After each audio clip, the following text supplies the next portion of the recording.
Mga potensyal na kooperasyon target ni Pangulong Bongbong Marcos sa kanyang state visit sa bahagi naman ng India.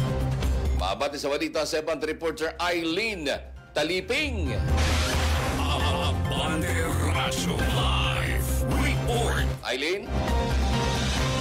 Ronnie, target ni Pangulong Ferdinand Marcos Jr. na maselyuhan ang mga potensyal na kooperasyon sa India sa kanyang 5 araw na state visit. Ito ang inihig ng Pangulo sa kanyang departure speech bago tumulak sa India kasama ang kanyang delegasyon pasado alas 10 ng umaga kanina.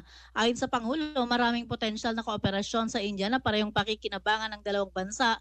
Kabilang dito ang kooperasyon sa depensa, trade and investment, kalusugan, pharmaceuticals, connectivity, agrikultura, turismo at iba pa. Kasama rin sa state visit ng Presidente ang mas pagpapalalim para sa makabuluhang bilateral cooperation sa pagsusulong ng kapayapaan, katatagan at pag-unlad ng Pilipinas at India. Ipinagbalaki ng Pangulo na bago ang kanyang biyahe ay nai-anunsyo na ng gobyerno ang visa-free na pribilehyo sa mga Indian tourist na inaasahang magpapalakas sa turismo at mga kahalintulad na industriya para sa parehong pakinabang ng dalawang bansa. Siniguro rin ni Pangulong Marcos Jr. na iaakyat sa mas mataas na antas ang estratehikong relasyon ng Pilipinas at India. Ito si Eileen Taliping, Abante.